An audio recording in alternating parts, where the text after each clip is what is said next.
Amis cyclistes, bien le bonjour. C'est une grande joie aujourd'hui de vous retrouver. Bon, c'est une joie tout le temps, hein. Maintenant, si je ne filme pas pendant une semaine, ça me manque. Donc c'est toujours un plaisir, mais là aujourd'hui encore plus parce que le soleil brille, la température est douce, les jambes sont à l'air. Oui, je suis en short. Les conditions sont parfaites. Et pour le moment, c'est sec. On va voir, hein. M'étonnerait que je n'ai pas le droit à mon petit bain de boue d'ici la fin. Cette vidéo, alors je sais que vous aimez les coulisses. Souvent dans les commentaires, il y en a qui me demandent des coulisses un peu de fabrication de vidéos. Eh bien, je vous donne comment dire, un aperçu des coulisses aujourd'hui supplémentaires de d'habitude. C'est que nous sommes jeudi 14h30. Et cette vidéo, vous allez la voir demain 18h30. Donc comment dire, je suis à la bourre, je suis à l'arrache. Donc ce soir, eh bien, je vais rentrer sur le coup de 17h, en plein 17h30, douche, collation, et ensuite je me précipite sur l'ordinateur pour commencer le montage jusque très tard ce soir, peut-être jusque demain matin aussi. C'est pour ça que j'aimerais bien prendre un peu d'avance sur les tournages vidéo, parce que là, la veille pour le lendemain, c'est tendu, hein, des fois.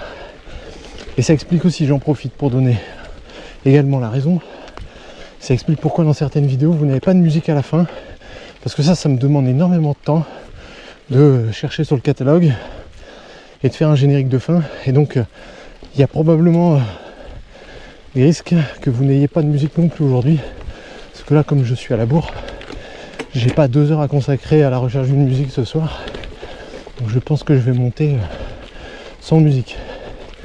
Vous verrez bien, vous aurez la surprise à la fin. J'en profite, je continue de répondre aux commentaires. On me dit, mais c'est bizarre, t'as le cardio a priori haut et tu parles quand même avec nous. Eh oui. Vous pouvez demander à ceux qui ont déjà roulé côte à côte avec moi.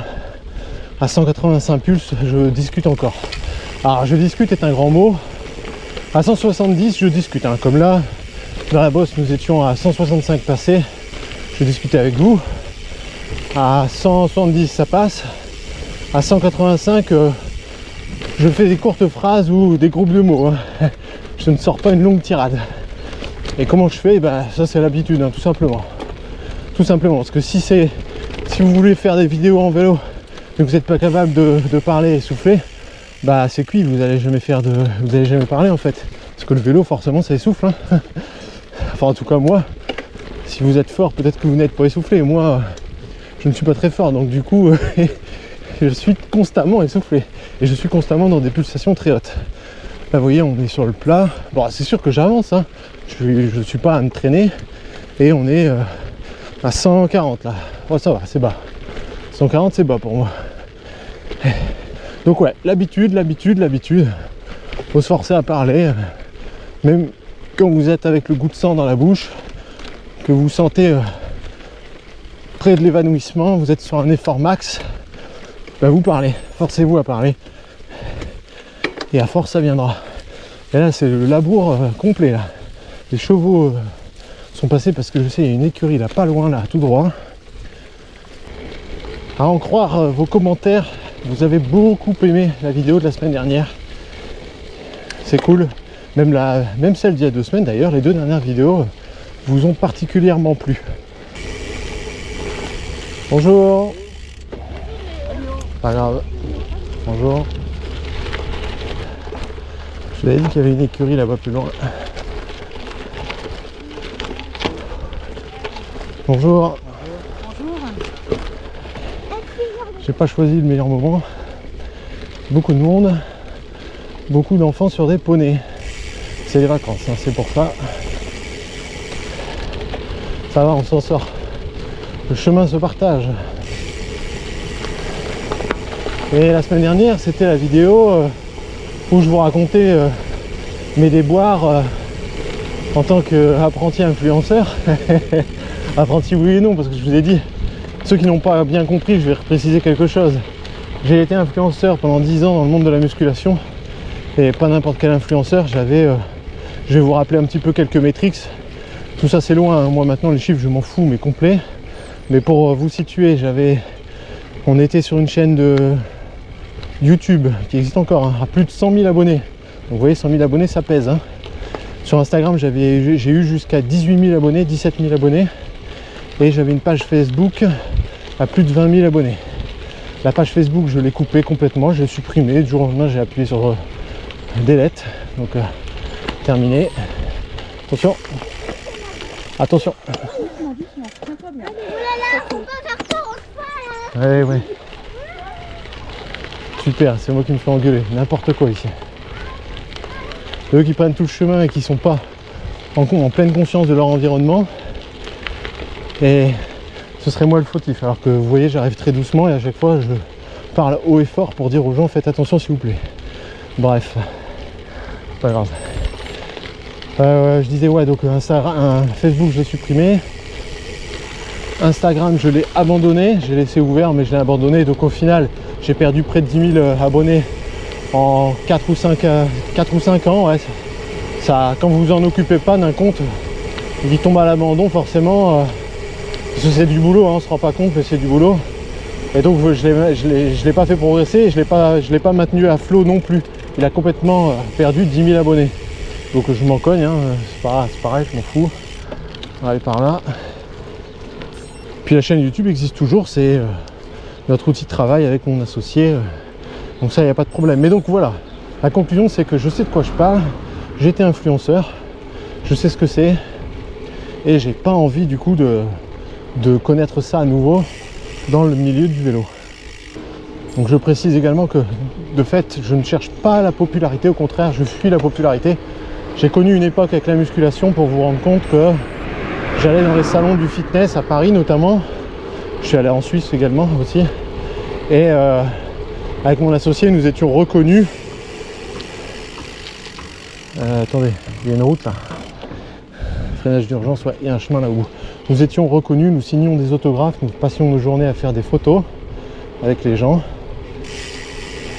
C'était tout simplement la folie. J'ai connu une époque également où, comme on était très connus dans le milieu de la musculation, maintenant il y a tellement de monde que ça veut plus rien dire. Mais à l'époque, il n'y avait que nous, enfin il n'y avait pas que nous, mais on était une poignée, 4 ou 5 gros comptes de musculation. Je vous parle de cette époque-là, 2015 hein, quand même, ça date. Et j'ai fait des photos à Auchan, le caissier à Auchan m'a reconnu, j'ai fait des photos avec des gens qui m'ont reconnu, les fans sur une aire d'autoroute une fois. Je vous jure, c'était la folie. Et je ne veux plus reconnaître ça, ça ne m'intéresse plus. J'ai changé de comportement, j'ai changé de, comment dire, d'état d'esprit. Et je fuis cette popularité. C'est pour ça que vous voyez rarement nos têtes avec Aurore. On ne cherche pas à être reconnu, au contraire, on se la joue discret. Et quand vous nous voyez, c'est avec les casques et lunettes la plupart du temps. Et on évite au maximum de mettre nos têtes sur les miniatures. Ça arrive, mais on pourrait les mettre chaque semaine. Et c'est ça qui fait cliquer, parce qu'il faut créer une émotion sur une vignette YouTube si vous voulez que ça clique. Donc il faut toujours mettre un visage exprimant une émotion, un sourire ou au contraire une colère ou une grande crainte. Si vous matchez dans ces trois émotions-là, vous êtes sûr que ça va cliquer. Et moi je me refuse à faire ça. Vous remarquerez, regardez chez les youtubeurs de tout domaine, hein, que ce soit des tutos make-up, des mecs d'un autre sport, des filles qui font, je sais pas, du lifestyle ou autre. Il faut toujours mettre un visage. Regardez, vous n'y prêtez plus attention, mais regardez, tout le monde met un visage avec une expression sur sa vignette. C'est comme ça que ça fonctionne. Donc ouais, la vidéo de la semaine dernière, bah, vous avez aimé.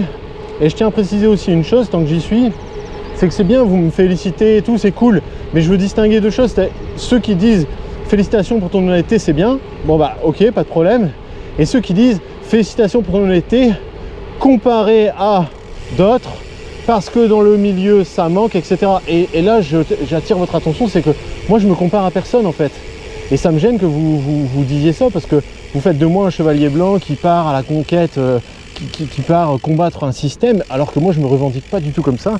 Je combats rien du tout, je m'en fiche en fait. Je regarde pas ce que font les autres, donc je ne critique aucunement les autres chaînes ou quoi que ce soit, ou les autres pratiques ou les influenceurs. C'est un métier, moi j'ai pas l'intention d'en faire mon métier, c'est un loisir YouTube. Donc j'ai pas les mêmes ambitions que d'autres en fait.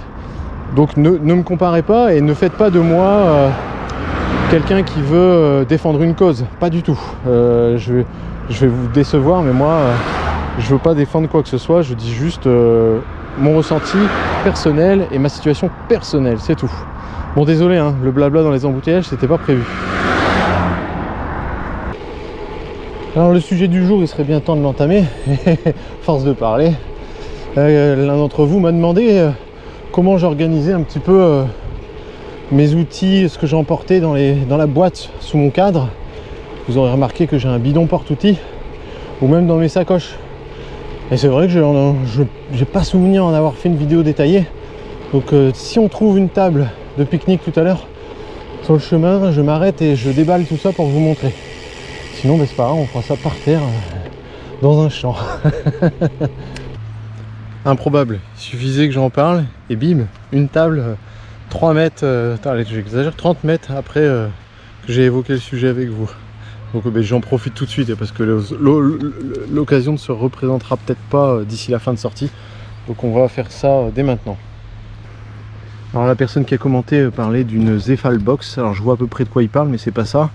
C'est simplement un bidon Decathlon Between, je sais pas, à moins de 5 euros j'espère, hein, parce que si j'ai payé ça de plus de 5 euros, c'est une arnaque. Donc j'ai aucun souvenir, mais bon, vous voyez, j'y ai mis un petit élastique.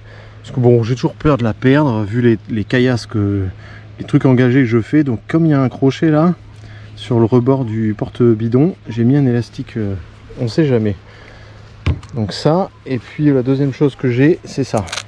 Ça pour le coup, c'est Zefal. Malheureusement, cette sacoche ne se trouve plus. Inutile de me demander la référence, j'ai cherché partout. Alors par contre, si vous avez la ref, dites-moi où on peut la trouver en vente, parce que moi je ne l'ai jamais retrouvée. C'est bien dommage parce que c'est minimaliste au possible. Et ça, j'adore. Mais ça, vraiment, j'adore parce que après, c'est des gros trucs, c'est chiant. Là, c'est hyper simple, un scratch, vous y mettez là-dessous, impeccable. Franchement, ça, c'est top. Mais j'aimerais bien en retrouver. J'aurais dû en acheter 3 ou 4. Parce que vous voyez, je l'ai un peu arraché. Avec pas sur ce vélo-là, mais j'ai eu un écrou de selle un peu abrupt. Et il m'a arraché l'an dernier ou il y a 2 ans. Je crois que c'est sur mon VTT. On va les ouvrir. Hop, voilà. Donc c'est à visser, hein. Je vous conseille fortement un bidon ou une boîte étanche. Étant donné que vous allez prendre toutes les projections de la roue avant, il vous faut quelque chose d'étanche, c'est obligatoire. Donc dedans, c'est simple, j'ai mis la mini pompe, indispensable, parce que les cartouches c'est des conneries, en plus c'est pas écolo. Donc la mini pompe, celle-ci est top. Et une chambre à air, tout simplement. Ça c'est ma chambre à air, parce que vous avez beau être en tubeless, pareil c'est des conneries que de dire je suis en tubeless, j'ai pas besoin de chambre à air. Ouais bah mon gars, le jour où tu vas crever beaucoup trop grand, que ça va déchirer ton pneu et que le tubeless, le liquide préventif ne va rien pouvoir faire, bah après t'es pas bien. Donc je vous garantis, tubeless ou pas, il faut une chambre à air, hein. Je dis ça parce que j'ai déjà entendu ce discours, hein, des gars dire bah non, je suis en tubeless, j'ai pas besoin de chambre à air. Ouais bien sûr, bien sûr. Donc voilà, c'est tout ce que je mets dedans. On pourrait y mettre plein d'autres choses, mais comme le faisait remarquer la personne qui a commenté, ça cliquaille, ça gling dedans, c'est chiant, ça fait un bruit là, c'est relou. Donc moi je mets des choses qui peuvent pas faire trop de bruit ou qui sont bien calées. Donc la chambre à air, je la glisse sur le côté avec la pompe. La pompe dépasse de ça, mais c'est pas grave, avec la hauteur du couvercle, en vrai ça passe. Et en haut, je comble avec ceci, regardez. Ça c'est, je sais plus comment on appelle ça. C'est, hop, je sais pas si on va réussir à le voir, si je zoome. Ça c'est pour pour mettre une mèche. C'est pour mettre une mèche tubeless. Donc c'est un, quelle marque? C'est un Lésine. Vous voyez, c'est pas très grand, hein, comparé à la, si on regarde par rapport à la pompe. Vous voyez, c'est tout petit, ça fait la taille de mon pouce. Je le mets par dessus, il y a de la place, et pour justement que ça fasse pas de bruit, je l'enroule dans un chiffon. Et un chiffon c'est toujours utile. Voilà, j'ai tout remis dedans, donc nickel, vous voyez. Il n'y a absolument rien qui bouge. Par contre, si je mets pas le chiffon, effectivement. Alors pourquoi le chiffon? Surtout que je me salis très peu les mains. Parce que, imaginons que je déraille, je ne me salis pas les mains vu que je suis à la cire. Vous avez vu, c'est pas salissant comme de la graisse noire épaisse. Mais le chiffon, c'est parce que quand je roule avec quelqu'un, bah, tout le monde ne roule pas à la cire. Donc il suffit que la personne ait une galère. Moi, je suis toujours prêt à donner un coup de main. Et donc du coup, bah, c'est quand même bien d'avoir un chiffon. Si ce n'est pas pour vous, ne serait-ce que pour les autres. Parce qu'honnêtement, personne n'y pense, hein, au chiffon. Tous avec qui j'ai roulé, personne n'a un chiffon sur soi. On peut toujours dépanner et ça pèse rien. La sacoche, on va regarder ensemble ce que j'ai mis dedans. À vrai dire, je ne sais plus parce que je l'ouvre rarement, voire jamais. Encore un chiffon. Ça, vous savez ce que c'est ça? Regardez, si vous regardez les dessins, les sculptures, vous allez peut-être reconnaître pour ceux qui font du vélo route. C'est les sculptures d'un bout de pneu. C'est deux petits bouts de pneus que j'ai mis ensemble dans un bout de scotch. Ce sont des bouts de pneus, des petites languettes de pneus que j'ai découpées dans un vieux Continental. Parce que si vous crevez, si vous arrachez un flanc d'un tubeless, vous avez la chambre à air, déjà c'est très bien. Vous avez la pompe, c'est très bien aussi. Mais si vous avez fait une entaille, la chambre à air, vous ne pourrez pas la mettre. Donc FX et moi, lorsqu'on on a eu une galère similaire sur une rando VTT au Saisy, je me souviens très bien, à peine démarré, FX tranche son pneu Hutchinson tout neuf, il était dégoûté, moi j'ai bien rigolé, et on ne pouvait pas mettre la chambre à air, parce que la chambre à air, ça faisait une hernie, elle ressortait par l'entaille du pneu. Donc on a fait les poubelles, on a fait les poubelles, et on a trouvé un emballage de pommes potes, je crois, et on y a mis au fond, avant d'y placer la chambre à air, et on a fait toute la sortie comme ça, toute la rando, c'est une rando organisée en plus. Donc franchement, ingénieux sur ce coup-là, mais c'est toujours mieux de prévoir. Donc moi j'ai les petits bouts de pneus, donc les petits bouts de pneus, pareil, hein, ça prend pas de place. Ensuite j'ai un sachet ici, alors dedans j'ai un maillon rapide, pour la chaîne au cas où vous cassez la chaîne, et j'ai des pièces de monnaie, parce qu'on sait jamais, ça peut toujours dépanner aussi si vous n'avez pas de liquide avec vous. Et dedans j'ai aussi une pochette lésine, je vais pas la déballer parce que c'est relou. C'est une pochette lésine, c'est des rustines autocollantes lésine avec un patch justement pour le pneu. Pareil, ça fait toujours le job aussi. Donc ça peut dépanner. Deux démonte-pneus évidemment, parce qu'il y a des pneus qui sont plus récalcitrants que d'autres. Et surtout, c'est ma sacoche que je mets de vélo en vélo, donc même quand je fais du vélo route, j'en change pas le contenu. Et les pneus de route, sans démonte-pneus, bonne chance pour les démonter certains. Hein. Un multitool. Donc vous voyez, c'est un multitool lésine avec des rives chaînes, indispensable également. Pareil, il nous a déjà sauvé, pareil avec FX. De toute façon, je vous l'ai déjà dit une fois, hein, vous ne croyez pas, mais à chaque fois que j'ai des galères, c'est toujours avec ce type. Mais il va regarder la vidéo, il va se marrer, il va pas commenter, mais il va se marrer. Mais franchement, à chaque fois que j'ai des embrouilles, c'est toujours avec lui. Et je me souviens d'une sortie VTT, encore une fois, chez moi, autour de la maison. Il était venu un après-midi, une journée, et on a cassé dans la même sortie 2 fois sa chaîne. Donc parfait, hein, nickel, impeccable. Donc du coup, lui, il roule toujours à poil, hein, je vous l'ai dit, il roule toujours sans rien parce que ça prend du poids, donc il compte toujours sur les copains. Et le copain c'est moi, et heureusement moi j'ai toujours tout. Donc voilà, ce multitool il nous a déjà servi pour ça. Puis des fois ça m'est déjà arrivé d'avoir un collier de selle qui se dessert, ou une pédale ou autre, parce que vous avez des gros outils dessus. Hein. Donc le multitool indispensable. Et dedans, vous voyez, j'ai encore des maillons de chaîne. Et pourquoi j'ai des maillons de chaîne? Parce que je vous dis, c'est une sacoche qui va de vélo en vélo. Et sur les VTT, c'est une chaîne pour 12 vitesses. Sur celui-ci, c'est une 11 vitesses. Donc bon, j'ai tous les maillons possibles, ça pèse rien non plus. Et donc ça reste sous ma sacoche, sous ma selle. Et puis la pompe, il y a été une époque, je la mettais à l'intérieur de ça. Puis là, maintenant, je la réserve pour mettre à manger ou mettre des fringues. L'hiver, là, en ce moment, je l'ai remontée. Pourquoi? Parce qu'elle me sert à mettre des fringues de rechange, une paire de gants plus épaisse. Et puis, je me rends compte que j'avais oublié à quel point c'était agréable de rouler sans rien dans les poches vides. C'est quand même mieux, parce que moi, je transpire beaucoup. Et quand vous n'avez rien dans le dos, c'est quand même plus agréable. Donc, mais bon, je pourrais m'en passer en ce moment. On ne fait pas de grandes sorties à la journée. Donc, enfin, pour le moment, mais ça va revenir. Ouais, donc, je réexplique, hein. J'ai un porte-bidon parce qu'Origine a prévu 2 inserts porte-bidon sous le cadre. C'est génial, très bonne idée. En principe, la majorité des vélos de gravel ont cette possibilité, mais pas tous, hein. Donc si vous ne l'avez pas, bon bah dommage, vérifiez. En tout cas, moi ça me dépanne bien, ça me permet de me vider les poches et de ne pas me trimballer avec une sacoche de selle énorme pour mettre des outils. Après, le porte-bidon, si je veux, l'été, ça m'est déjà arrivé de m'en passer. Alors dedans il y a la chambre à air. La chambre à air, je vous en renvoie à une ancienne vidéo, même les vidéos de l'été en fait. Vous verrez, je l'accroche, la chambre à air, sur le cadre. Je la mets avec un scratch. Et je vous renvoie une vidéo, je vais vous mettre le lien dans la description. Je crois que j'en avais déjà parlé, il faut que je la retrouve. Donc la chambre à air, on la met sur le cadre.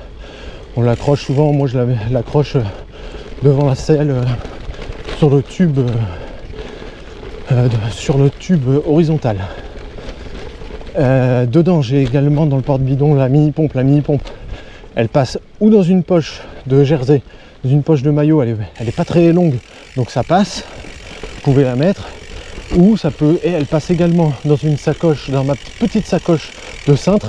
Vous vous souvenez, là encore, hein, ancienne vidéo, Aurore a fabriqué une petite trousse que je mets au cintre, donc ça c'est top. Ou, dernière solution, elle passe parfaitement, largement même, dans ma sacoche de cadre, celle que vous avez vue là tout à l'heure. Et dernière chose, le petit plug là, le petit truc, je crois que c'est comme ça que ça s'appelle là, pour mettre les mèches. Bah vous voyez, ça fait la taille de mon pouce, donc c'est minuscule. Donc ça c'est pareil, hein, vous le mettez dans une poche sans problème. Et comme ça vous avez le bidon vide. Et quel est l'intérêt d'avoir le bidon vide et de rouler sans le bidon porte-outils, bien que très pratique, c'est parce que l'été, je ne suis pas contre 500 ml de liquide, de boisson supplémentaire. Donc après, chacun est libre de faire la configuration qu'il veut. Hein. Vous mettez dans les bidons porte-outils, vous mettez sous la selle, vous mettez dans les sacoches ici au cintre, vous mettez dans une grosse sacoche de cadre, vous mettez dans rien du tout et vous mettez dans vos poches. Vous partez sans rien du tout, sans nécessaire réparation, et vous comptez sur que quelqu'un ait pour vous tout le matos. Et si vous voulez, je m'en fous, je juge pas. Je trouve ça pas bien, mais c'est pas grave.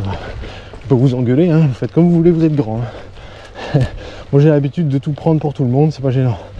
Vous savez, un truc que je n'avais pas pensé à vous dire tout à l'heure en parlant du multitool, sur son utilité, je suis déjà tombé avec des gens qui ont crevé, qui ont eu la nécessité, en route, hein, je parle, de mettre une chambre à air, et qui, maintenant avec la modernité des vélos à axe traversant, certains axes n'ont pas de poignée.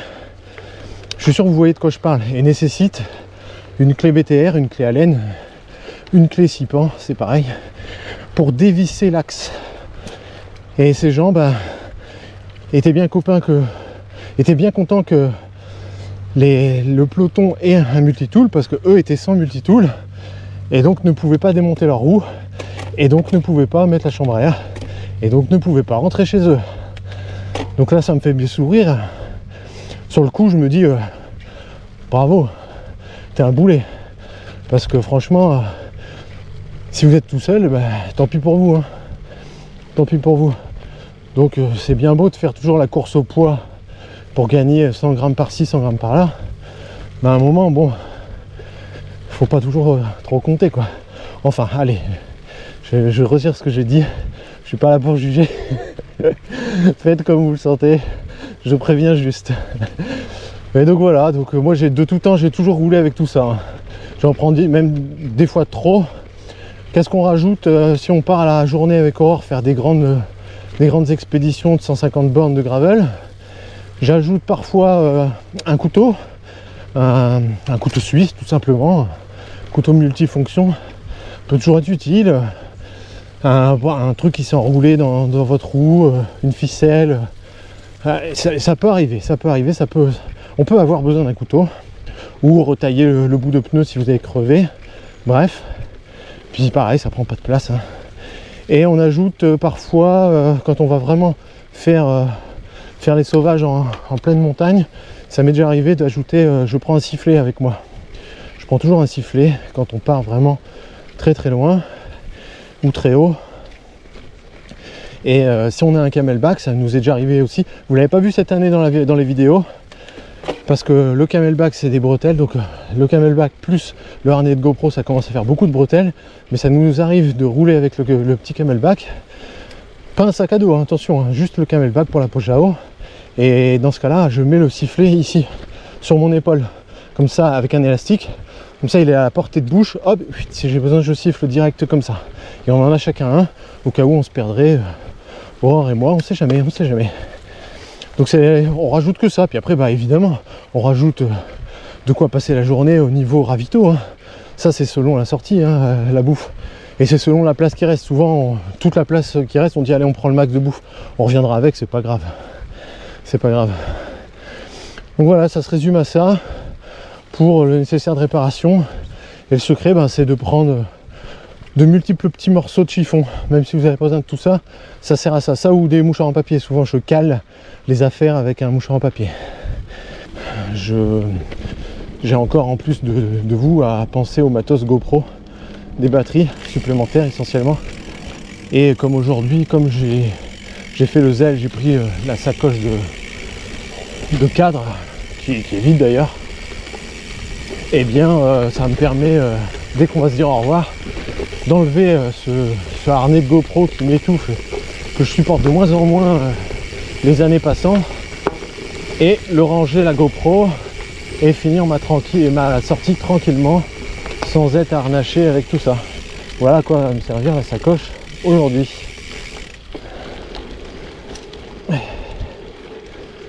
Allez, un peu de route au soleil.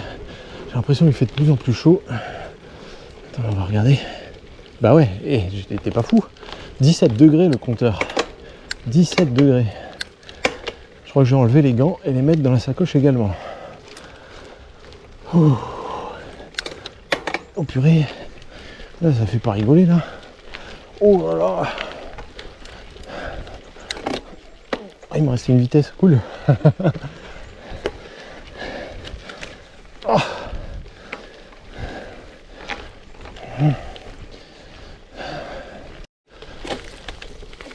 Écoutez, la sortie est très loin d'être terminée pour moi. Et puisque j'ai dit tout ce que j'avais à dire, je pense qu'on va se quitter là. De toute façon, je pense que la vidéo va faire au moins 30 minutes. Posez-moi vos questions. En rapport avec le sujet de la vidéo, si j'ai oublié des choses, posez-moi vos questions sans rapport avec la vidéo, si vous voulez me donner des idées de sujets pour plus tard. Bref, l'espace commentaire est pour vous, faites comme vous voulez. Tant que vous discutez entre vous, dans la bienveillance, sans critique ou sans vous disputer, ça me va.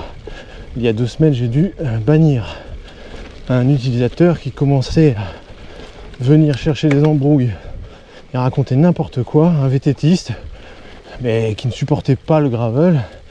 Et je me suis levé un matin, j'ai dit purée, les mecs ont fait une discussion, il y avait 30 messages dans le même commentaire. Je fais aïe aïe aïe. Moi je discute plus, hein. Ça fait 10 ans que je suis sur YouTube, j'ai compris comment ça marche. Moi je fais pas de débat, je perds pas mon temps à tout ça.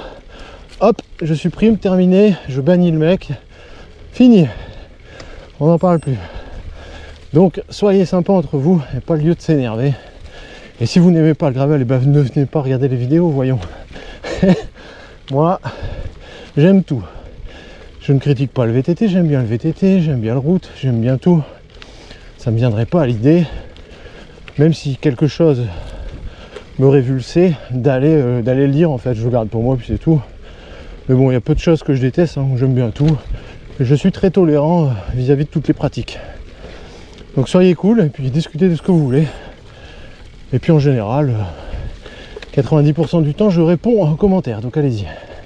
On se dit à la semaine prochaine pour un prochain sujet, on verra bien. Ce sera comme d'habitude, hein, l'impro. Je n'ai rien préparé pour cette vidéo, ça se sent peut-être d'ailleurs. Mais j'improvise, je ne fais pas de script, rien. Et je parle comme ça. C'est pour ça que la plupart du temps, j'oublie des choses ou que tout est dans le désordre. Tout s'explique. Allez, à la semaine prochaine. Ciao.